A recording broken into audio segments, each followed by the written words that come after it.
UP तक के subscribers अब 50 लाख। आपका धन्यवाद।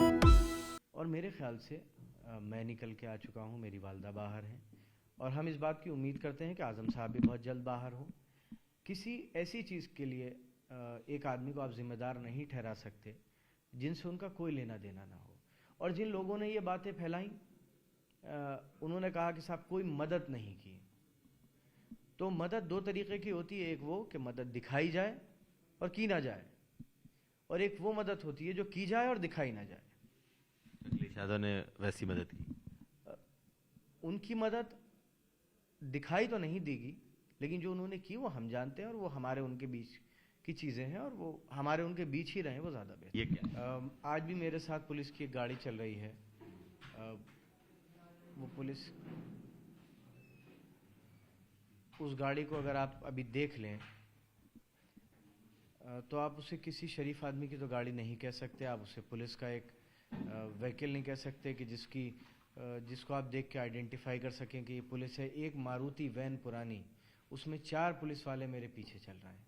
आप अगर अभी चाहें तो दफ्तर है, ये दफ्तर के बाहर आप जाके नीले रंग की एक मारुति वैन में 4 पुलिस वाले चल रहे हैं मेरे साथ, कहीं और नहीं देखे होंगे। इस तरीके से ये है रेड कार्ड, ना तो इन पे कोई हस्ताक्षर है, ये है देखिए पुलिस ये रेड कार्ड दे रही है, इन पे किसी का हस्ताक्षर नहीं है। ये 55,000 रेड कार्ड रामपुर में उन लोगों पर बांटे गए हैं जिनके पूरे खानदान में कभी कोई 151 के चालान में बंद नहीं हुआ। रामपुर के चुनाव पर इस बार तमाम नजरें टिकी हुई हैं, क्योंकि रामपुर से खुद आजम खान चुनाव मैदान में हैं, जबकि उनके बेटे अब्दुल्ला आजम स्वार टांडा से चुनाव मैदान में। आजम खान इस वक्त जेल में हैं और अब्दुल्ला आजम फिलहाल दोनों विधानसभा चुनाव में कैंपेन कर रहे हैं, पिता की जिम्मेदारी भी संभाल रहे हैं और अपना चुनाव भी लड़ रहे हैं। स्वागत है अब्दुल्ला जी आपका। बहुत शुक्रिया। इस बार का चुनाव कैसा है? क्योंकि हम लोगों ने कुछ वीडियोस देखे, उसमें आप साफ साफ कह रहे हैं कि आपके ऊपर खतरा है और आपको जान से मारने की कोशिश की जा सकती है। क्या ये चुनाव इतना खतरनाक है? देखिए, अगर आप ये देखें तो शायद इतिहास में पहली मिसाल मिलेगी जब किसी राजनीतिक प्रतिद्वंदी या कोई भी अपना पॉलिटिकल अपोनेंट हो, उसके साथ सरकार का रवैया, सरकार का एक बदला लेने की भावना इतनी पर्सनल हुई हो, जहाँ पर एक परिवार जिस पर एक मुकदमा नहीं हुआ कभी, वो पूरा परिवार करीबन 350 मुकदमों में मुलजिम बना दिया गया। भैंस चोरी, बकरी चोरी, मुर्गी चोरी, पायल चोरी और पेड़ चोरी, शराब की बोतल चोरी, गले में से 16,000 रुपये 600 की चोरी और किताब चोरी, न जाने कौन कौन सी चोरियों का इल्ज़ाम लगाकर उस पूरे परिवार को जेल में डाल दिया गया। और एक बीमार शख्स जो कि कोविड पॉजिटिव था और सेकेंड वेव में एक हाई रिस्क एज ग्रुप में था, उसको इलाज से 9 दिन तक महरूम रखा गया। और जो हालात इस वक्त भी रामपुर के हैं, उसको देखकर क्या ही कहा जा सकता है। जिस तरीके से पीछा हो रहा है, जिस तरीके से पुलिस आप लगा रहे हैं, पीछा कर रहे हैं लोग, आपकी जान को खतरा है, ये क्या? आज भी मेरे साथ पुलिस की एक गाड़ी चल रही है। वो पुलिस, उस गाड़ी को अगर आप अभी देख लें तो आप उसे किसी शरीफ आदमी की तो गाड़ी नहीं कह सकते, आप उसे पुलिस का एक व्हीकल नहीं कह सकते कि जिसको आप देख के आइडेंटिफाई कर सकें कि ये पुलिस है। एक मारुति वैन पुरानी, उसमें 4 पुलिस वाले मेरे पीछे चल रहे हैं। आप अगर अभी चाहें तो दफ्तर है, ये दफ्तर के बाहर आप जाके नीले रंग की एक मारुति वैन में 4 पुलिस वाले चल रहे हैं मेरे साथ। तो ये आपको ऐसा क्या लग रहा है कि अगर ये सब चीज़ें हो रही हैं तो ये क्या है? जाहिर सी बात है, मेरी सुरक्षा के लिए तो है नहीं। ये किसको खबर दे रहे हैं, ये किसको इत्तला कर रहे हैं, इनकी क्या मंशा है, ये तो सरकार बेहतर तरीके से बता सकती है। लेकिन मैं इतना ज़रूर जानता हूँ कि किसी भी वक्त और किसी भी जगह और कहीं पर भी मेरे साथ कोई भी घटना हो सकती है। भारतीय जनता पार्टी के उम्मीदवार और इस मंडल के कुछ अधिकारी मिलकर मेरे साथ किसी भी तरीके की कोई भी षड्यंत्र रच सकते हैं। मैंने इस बात के लिए पहले भी कहा और आज भी आपके सामने कह रहा हूं। और मैं ये बात इसलिए नहीं कह रहा कि मुझे इसका कोई वो है कि मुझे इससे कोई सहानुभूति की बात नहीं है, मुझे इससे कोई पब्लिक अटेंशन चाहिए हो, लेकिन ये एक सच है, एक फैक्ट है। और इस फैक्ट को अगर आप चाहें तो आप चाहें तो किसी भी एक ऐसी गाड़ी हो जिस पर आपकी प्रेस का कोई निशान ना हो, आप मेरे साथ एक दिन चलकर देख लें। आप मेरे साथ चलकर ये भी देखें कि जो भारतीय जनता पार्टी के और दूसरी पार्टियों के उम्मीदवार हैं उनके प्रचार में 20-20, 25-25 गाड़ियाँ चल रही हैं और मेरी एक गाड़ी तक के पीछे पुलिस की 2 गाड़ियाँ चलती हैं, आगे एक गाड़ी चलती है और वो ये कहती चलती है कि आप अगर इनसे मिलेंगे तो मुकदमा हो जाएगा। और दूसरी पार्टियों के, भारतीय जनता पार्टी के उम्मीदवार जाकर लोगों को धमका रहे हैं और ये कह रहे हैं कि मेरे साथ 15 गाड़ी और 20 गाड़ी चल रही है, किसी की हिम्मत है तो हमें रोक के दिखाए। तो क्या ऐसे एक निष्पक्ष चुनाव, एक फ्री एंड फेयर इलेक्शन मुमकिन है? बताइए। तो आपका कहना है कि आपके खिलाफ एक साजिश चल रही है चुनाव को लेकर के, पहले से चली आ रही है वो अलग, इस चुनाव में आपके खिलाफ एक साजिश है? देखिए, किसी भी राजनीतिक उम्मीदवार से या किसी भी राजनीतिक पार्टी के उम्मीदवार से आप चुनाव लड़ सकते हैं, लेकिन आचार संहिता में आप चुनाव भी लड़ें, अधिकारी जो मौजूद हैं यहाँ उनकी साजिशों से भी लड़ें। और जब एक पार्टी के उम्मीदवार और ज़िला प्रशासन मंडल के अधिकारी मिलकर जब बस भारतीय जनता पार्टी के झंडा तो हाथ में नहीं है उनके, बाकी वो कोई कसर नहीं छोड़ रहे यहाँ के चुनाव को प्रभावित करने में, न 2019 में छोड़ा, न 2019 के बाई इलेक्शन में छोड़ा।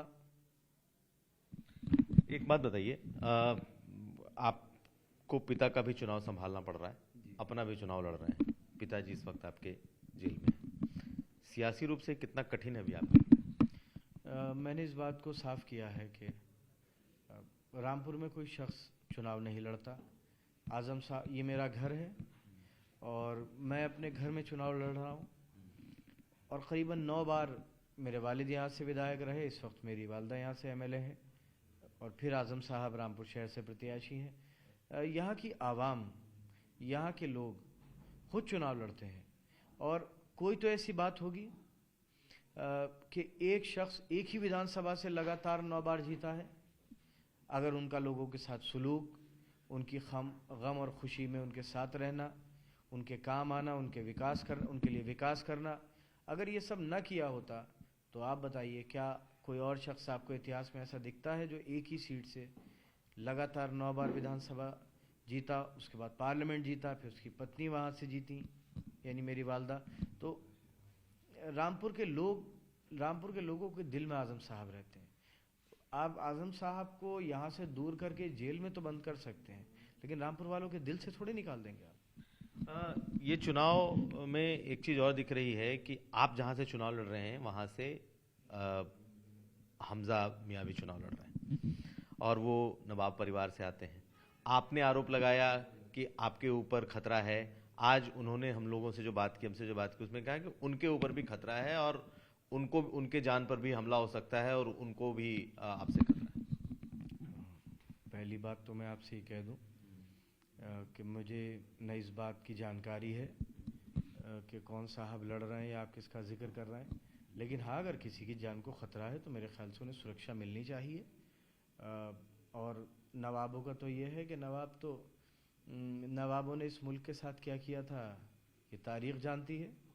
जहाँ तक रामपुर के नवाबी ख़ानदान की अगर आप हिस्ट्री देखेंगे तो 1857 जिसे आप म्यूटिनी कहते हैं, गदर कहते हैं, जो लोग मेरठ से आज़ादी की मशाल लेकर निकले थे, उन्हें यही नवाब रामपुर थे जिन्होंने अंग्रेज़ी फ़ौज के साथ मिलकर रामपुर और बरेली की बॉर्डर पर कत्ल किया था। तो ये रामपुर की बदनसीबी है कि यहाँ पर उन नवाबों ने हुकूमत करी जो अंग्रेज़ों के इतने बड़े ग़ुलाम थे कि अगर वो अंग्रेज़ों के साथ मिलकर हमारे देश के उन स्वतंत्रता सेनानियों का कत्ल न किया होता तो शायद हमारा मुल्क 90 साल पहले आज़ाद हो चुका होता। और इन लोग बड़ी पहुँच वाले लोग हैं, दौलतमंद लोग हैं, इन्हें तो सुरक्षा भी हर सरकार में पकड़ है। कांग्रेस होती है तो उसमें भी होते हैं, बसपा होती है तो उसमें भी होते हैं, आज भाजपा है तो भाजपा में भी है। इनको सुरक्षा की क्या परेशानी? और हम तो भैंस चोर बकरी चोर लोग हैं, हमसे किसी को क्या दिक्कत हो सकती है? और अगर हम ऐसे ही होते कि हमसे किसी को जान का खतरा होता तो हम बेगुनाह 2 साल जेल में होते। ये रंजिश आप दोनों की निजी रंजिश हो चुकी है, ऐसा लगता है क्या? क्योंकि लगता है बीजेपी से भी निजी रंजिश हो गई है, बीजेपी या फिर और नवाबों के परिवार से भी निजी देखिए, रंजिश। मैं आपको एक बात बताऊं, जिन नवाबों का आप बात कर रहे हैं उन नवाबों का 2017 का नतीजा आपको देखना चाहिए। समाजवादी पार्टी स्वार से पहले कभी नहीं जीती थी। मैं लड़ा, नवाब परिवार के ही शख्स वहाँ से चुनाव लड़ रहे थे और उन्होंने एक टीवी इंटरव्यू में ये कहा था कि आज़म ने अपने बेटे को बलि चढ़ाने के लिए दे दिया। लोगों का प्यार मिला, ऊपर वाले का साथ मिला। उसी नवाब परिवार के एक शख्स मुझ जैसे कमज़ोर आदमी से करीबन 66 या 67 हज़ार वोट से हारे थे और अब वो रामपुर में है। ना तो उनसे कोई रंजिश है, ना उनसे कोई सियासी मुकाबला है। और जहाँ तक आपने बात करी कि साहब भाजपा और नवाब परिवार, ये रामपुर में चुनाव ना भाजपा का होता है ना नवाब परिवार का। यहाँ पर चुनाव होता है आज़म बनाम सब। एक बार चुनाव था, राजीव गांधी साहब 2 बार रामपुर आए और तब नारा लगा आज़म बनाम वज़ीर आज़म, तब भी आज़म खान साहब ही जीते थे। बहुत आए, मैं कोई ओवर कॉन्फिडेंस में इस बात को नहीं कह रहा, लेकिन जो यहाँ के लोगों का प्यार है, जो उनका साथ है, जो उनकी खुशी और गमी का साथ है, तो ऐसे आरोप लगाने प्रति आरोप लगाने वाले बहुत आए चले गए। आज़म खान साहब कल भी वहीं थे, आज भी वहीं है। ठीक है, थोड़ी रात लंबी है, कभी तो सवेरा होगा और जल्द सवेरा होगा, सब ठीक होगा। अब आप पूरे अगर हम रामपुर जिले की बात कर लें तो 2 सीटें बीजेपी के पास हैं, 3 सीटें सपा के पास, शायद ऐसा ही है इस वक्त जी।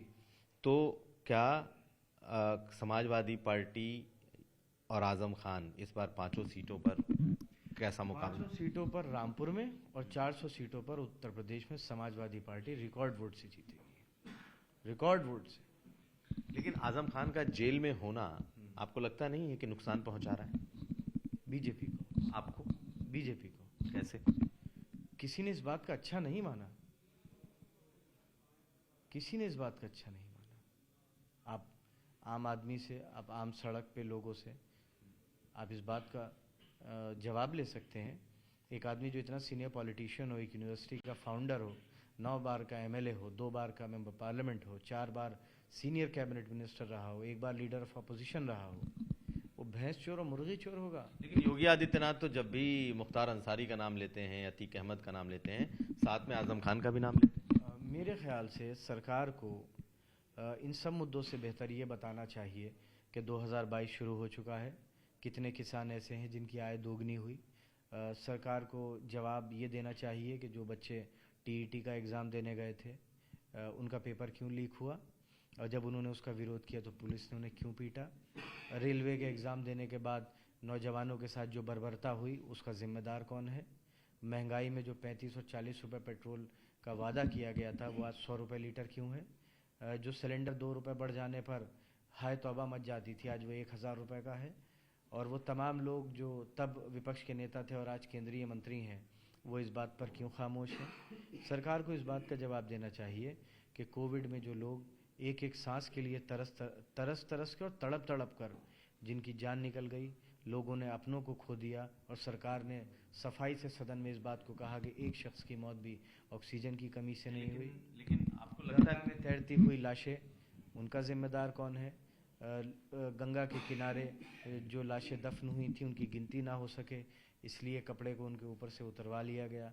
अगर इन बातों पर चुनाव हो और सरकार इन बातों पर अगर गंभीर है तो मेरे ख्याल से सरकार को इन बातों पर जवाब देना चाहिए। नहीं, लेकिन आपको लगता नहीं है कि आजम खान एक ऐसे फिगर हैं जिनके बदौलत बीजेपी भाजपा सरकार ध्रुवीकरण करती है, और जिन नामों को मैंने कहा उन नामों के साथ आजम खान का भी नाम मैंने कहा ना, देश को पोलराइजेशन की ज़रूरत नहीं है, देश को डेवलपमेंट की ज़रूरत है। और देश विकास चाहता है, मोहब्बत चाहता है, नफ़रत नहीं चाहता। देश किसानों से है, नौजवानों से है, बहनों की सुरक्षा से है। किसानों की आय से आगे बढ़ेगा, उनकी आय दोगुनी होगी, उससे आगे बढ़ेगा।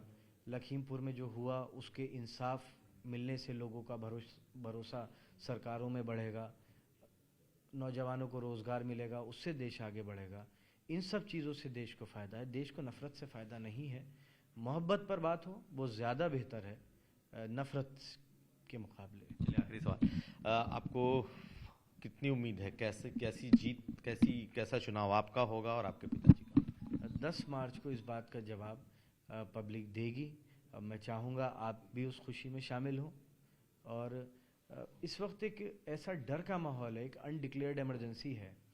अब हम रामपुर को ही ले लें, 55,000 रेड कार्ड बांटे जा रहे हैं। एक वीडियो है, मैं आपको रेड कार्ड क्या? ये एक नया कुछ सिस्टम रामपुर में निकला है रेड कार्ड का। एक यहाँ कमिश्नर हैं इस मंडल में, उनकी काफ़ी दिलचस्पी है। वो यहाँ के पहले डीएम रहे, डेपुटेशन पर लाए गए हैं सिक्किम से। डेपुटेशन का ये उसूल होता है कि जिन भी रीजन्स में आईएएस ऑफिसर्स की कमी होती है और जहाँ पर ज़्यादा होते हैं वहाँ से डिप्यूट कर दिया जाता है कि आप 5 साल के लिए डेपुटेशन पर आ जाएं। उन्हीं रामपुर के डीएम रहते हुए उन्होंने ही मेरे परिवार पे, समाजवादी पार्टी के लोगों पर भैंस चोरी बकरी चोरी के मुकदमे लिखवाए। उसके इनाम में उनको पहले 1 साल का एक्सटेंशन मिला, फिर 2 साल का एक्सटेंशन मिला, और अब वो उसके बाद मुरादाबाद मंडल के कमिश्नर बना दिए गए। 2019 के पार्लियामेंट के इलेक्शन में उन्होंने रामपुर वालों पर कोई ज़्यादती करने में कसर नहीं छोड़ी। आज उसके बाद बाई इलेक्शन में कोई कसर नहीं छोड़ी। और आज भी बीजेपी के कैंडिडेट्स उनके या तो उनसे फ़ोन करा के लोगों की बात कराते हैं, स्पीकर ऑन कर देते हैं। और मेरा तो एक सवाल और भी है कि सरकार, आप जिस रेड कार्ड का जिक्र कर रहे थे क्या है? बता रहा हूँ, उसी का मैं बता रहा हूँ आपको कि उनके अंदर कुछ ऐसी खूबियाँ हैं जो बाकी किसी अधिकारी में नहीं है, जो उन्हें नहीं हटाया जा रहा। रेड कार्ड का भी सिस्टम उन्हीं के आने के बाद से हमें तो मालूम चला। रेड कार्ड का ये है कि आप वो एक कार्ड दे देते हैं कि आप 14-15 दिन तक घर से नहीं निकलेंगे। करीबन 55,000 रेड कार्ड रामपुर में बांटे गए और वो तमाम कार्ड्स सिर्फ समाजवादी पार्टी के लोगों को दिए गए। अब ये तरीक़ा सिर्फ लोगों को टेरराइज़ करना, इसलिए समाजवादी के वर्कर्स को टेरराइज़ करना, गांव देहात के लोगों को टेरराइज़ करना कि वो एक तरफ चुनाव आयोग इस बात को कहता है कि हमें ज़्यादा से ज़्यादा वोट डालना है, हम लोकतंत्र के इस पर्व को में अपनी भागीदारी ज़्यादा से ज़्यादा करें।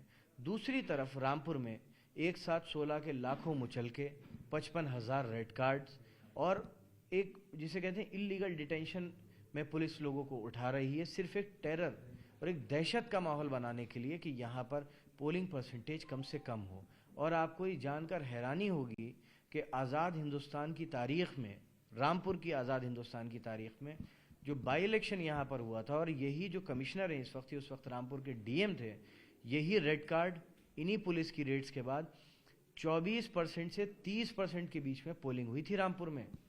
इतनी कम पोलिंग। आपको डर है कि, आपको इस बात की आशंका है कि ये चुनाव को प्रभावित करने का, आपके लोगों को रोकने का, अगर ये जो इस मंडल के कमिश्नर हैं, अगर वो जब तक यहाँ रहेंगे और जिस तरीके से उनके दफ्तर से हर एक अधिकारी को, हर एक थाने में, हर एक एसएचओ को फ़ोन आ रहे हैं लोगों को टेरराइज़ करने के लिए, उन्हें डराने के लिए, समाजवादी के पार्टी के कार्यकर्ताओं को गिरफ्तार करने के लिए, उन पर मुकदमे लिखने के लिए, मेरे ख्याल से जो चुनाव का असल मकसद होता है, जिससे हम कहते हैं एक फेयर एंड फ्री इलेक्शन, वो मुमकिन नहीं है। इसका असर आपके चुनाव पे पड़ेगा, आपको लगता है? पिताजी के चुनाव पर पड़ेगा? जाहिर सी बात है, क्यों नहीं पड़ेगा।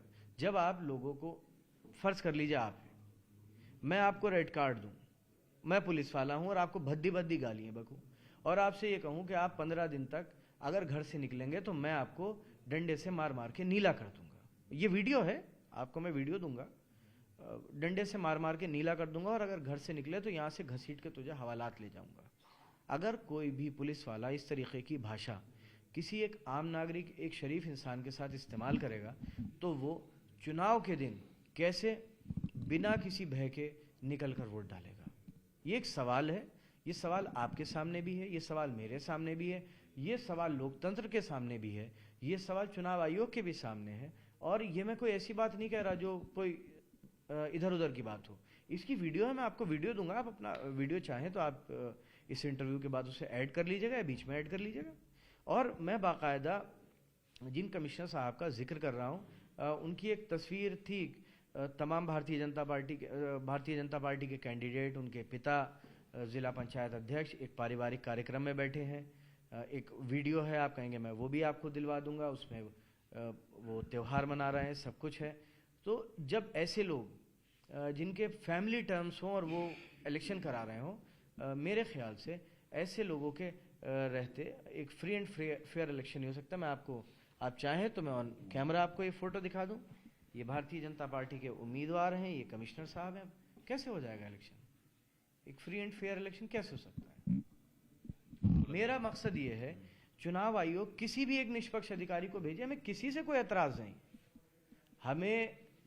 हम ये चाहते हैं कि लोगों का वोट ज्यादा से ज्यादा पड़े, रिकॉर्ड वोटिंग हो, लोग अपने घर से निकलें तो भयमुक्त होकर निकलें और अपनी राय, चाहे वो हमारे बारे में हो या किसी और के बारे में हो, वो सामने आना चाहिए। लेकिन बंदूक के डर से, लाठी के डर से, थाने के डर से, मुकदमे के डर से अगर आप किसी को उसके अधिकार से महरूम कर रहे हैं, तो मेरे ख्याल से ये बात एक जिसे कहते हैं एक सेहतमंद लोकतंत्र या जिसे कहते हैं हेल्दी डेमोक्रेसी, उसके लिए ये बात ठीक नहीं है। चलिए, हम एक सवाल आपसे इसमें मैं जोड़ता ये भी हूँ कि बीजेपी का ये आरोप रहा कि जब आजम खान थे तब वो भी अधिकारियों के साथ दबंगई के तरह उनका व्यवहार होता था, और उन्होंने भी कई वीडियो जारी किए जिसमें उनकी बातचीत या हड़काते धमकाते उनके वीडियोज आए। तो आपको लगता है कि एक के बदले में ये कार्रवाई हो रही है? आजम साहब का अगर कोई वीडियो आपने देखा होगा तो उन्होंने अगर किसी से कोई बात कही होगी तो किसी काम के लिए कही होगी, किसी काम में देरी हो रही होगी या कोई डिसिप्लिन की वहां कमी होगी तो कही होगी। किसी को यह कहते नहीं सुना होगा कि इसको मार मार के इतना मारो कि ये वोट डालने ना निकले। आजम खान साहब की अगर आपने सख्ती भी देखी होगी तो वो इसलिए देखी होगी कि ये चीज़ गलत हो रही है, लोगों का ये काम नहीं हो रहा, ये परियोजना ठीक से इम्प्लीमेंट नहीं हो रही। किसी अधिकारी को ये कहते नहीं सुना होगा कि सामने वाले को फना कर दो, सामने वाले को बर्बाद कर दो, उस पर मुकदमे लगा दो, उसको रेड कार्ड दे दो, उसको थाने में ले जाकर नीला कर दो। ये नहीं कहा होगा। तो कहीं ऐसा तो नहीं लगता कि अधिकारियों के प्रति जो उनके वीडियोज आए वो अधिकारियों को नाराज कर रहे हैं और वो बदला ले रहे हैं? पूरे उत्तर प्रदेश में सिर्फ एक ही अधिकारी हैं और वो उन अधिकारी इतने मेहरबान के डीओपीटी के सारे कानून उनके डेपुटेशन को बढ़ाने के लिए ताक पर रख दिए गए। 5 साल का मैक्सिमम एक्सटेंशन हो सकता है, उसके बाद 1 साल का हुआ, फिर 2 साल का हुआ, अभी तक वो सिक्किम कैडर की जगह यहाँ यूपी में पिछले 7 सालों से हैं। कोई खासियत है क्या? उत्तर प्रदेश में मौजूद उत्तर प्रदेश कैडर के कोई अधिकारी ऐसे नहीं है जो रामपुर की कमिश्नरी का चार्ज ले सकें? क्या उनमें बाकी अधिकारियों में वो सलाहियत मौजूद नहीं है कि वो चुनाव करा सकें? क्या ऐसा कुछ है? अगर ऐसी बात है तो ये सलाहियतें पता चलनी चाहिए। तो सर ये आप बता दें हमें कि आप कह रहे हैं असर पड़ेगा, जी मैं किस ये रेड कार्ड भी दिखा दूं, मेरे ख्याल से आपने भी ये रामपुर के अलावा कहीं और नहीं देखे होंगे। इस तरीके से ये है रेड कार्ड, ना तो इन पे कोई हस्ताक्षर है, ये है देखिए पुलिस ये रेड कार्ड दे रही है, इन पे किसी का हस्ताक्षर नहीं है। ये 55,000 रेड कार्ड रामपुर में उन लोगों पर बांटे गए हैं जिनके पूरे खानदान में कभी कोई 151 के चालान में बंद नहीं हुआ। वो लोग जिनके परिवार में किसी ने, हमारे बहुत से वर्कर हैं, एक नवीन शर्मा है, उमिंदर चौहान है, जिनके परिवार में कभी कोई थाने नहीं गया, उनकी एक सूची आई है कि घोर असामाजिक तत्व है। घोर, ना तो उसके ऊपर कोई हेडलाइन है कि वो किस दफ्तर के हैं, ना कोई नीचे किसी ऑफिसर की कोई संस्तुति है, बस नाम है, वो थाने थाने लिस्टें पहुंच गई हैं और वो लोगों को उठाते हैं। अभी 4 दिन पहले का वाकया, एक बाबर आफरीदी हैं हमारे, उनको उठा के पुलिस की टीम एसओजी ले गई। मोहल्ले के कुछ लोग और समाजवादी पार्टी के लोग जब एसओजी दफ्तर पहुंचे तो उन्होंने कहा कि यहाँ तो कोई नहीं है।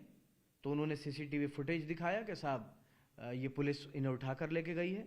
तो उन्होंने कहा अच्छा अगर नहीं है तो फिर हमारी तहरीर लीजिए, हमारा आदमी किडनैप हो गया है। तो उन्होंने कहा अच्छा आप तहरीर रखिए। 2 घंटे बाद उन्होंने बाबर साहब को छोड़ा, और छोड़ने के बाद जब बाबर खान से पूछा गया कि तुम्हारे साथ क्या हुआ, तो उन्होंने कहा कि उन्होंने क्यों भाई, तुम समाजवादी पार्टी की फेसबुक लाइक क्यों करे हुए हो, तुम समाजवादी पार्टी के पक्ष में पोस्ट क्यों डाल रहे हो, तुम समाजवादी पार्टी के पक्ष में कमेंट क्यों कर रहे हो। अब ये तय होना बाकी है रामपुर में कि चुनाव भाजपा लड़ रही है, पुलिस लड़ रही है, अधिकारी लड़ रहा है। चलिए, सवाल लंबे होते जा रहे हैं। एक और सवाल लूँ। बार बार ये कहा गया कि आजम खान साहब जेल में बंद रहे, उस दौरान उनका हालचाल पार्टी की तरफ से लोगों ने नहीं पूछा, अखिलेश यादव मिलने नहीं गए। तो एक चर्चा ये भी है कि कहीं ना कहीं एक दोनों के बीच में अनकहा विवाद है, क्या है? मैंने इस बात को पहले भी साफ किया, आज भी आपके चैनल पर साफ कर दूं। अखिलेश जी ने तो मुकदमे लिखवाए नहीं थे, ना उनकी सरकार में लिखे गए। इस तरीके की बातें सिर्फ और सिर्फ कंफ्यूजन पैदा करने के लिए हैं। और मेरे ख्याल से मैं निकल के आ चुका हूं, मेरी वालदा बाहर हैं, और हम इस बात की उम्मीद करते हैं कि आज़म साहब भी बहुत जल्द बाहर हो। किसी ऐसी चीज़ के लिए एक आदमी को आप जिम्मेदार नहीं ठहरा सकते जिनसे उनका कोई लेना देना ना हो। और जिन लोगों ने ये बातें फैलाई, उन्होंने कहा कि साहब कोई मदद नहीं की। तो मदद 2 तरीके की होती है, एक वो कि मदद दिखाई जाए और की ना जाए, और एक वो मदद होती है जो की जाए और दिखाई ना जाए। अखिलेश यादव ने वैसी मदद की। उनकी मदद दिखाई तो नहीं देगी, लेकिन जो उन्होंने की वो हम जानते हैं, और वो हमारे उनके बीच की चीज़ें हैं, और वो हमारे उनके बीच ही रहें, वो ज़्यादा बेहतर। बहुत धन्यवाद आज तक से। बहुत शुक्रिया। तो हमारे साथ थे अब्दुल्ला आजम। तमाम बातों पर इन्होंने अपनी राय रखी, लेकिन एक बात बिल्कुल साफ, वो ये कि रामपुर के चुनाव में सबसे ज़्यादा इनका गुस्सा प्रशासन पर है, और वो भी इसलिए क्योंकि उन्हें लगता है कि जानबूझकर एक साजिश के तहत इस चुनाव में उनकी खिलाफत की जा रही है। रामपुर से कुमार अभिषेक।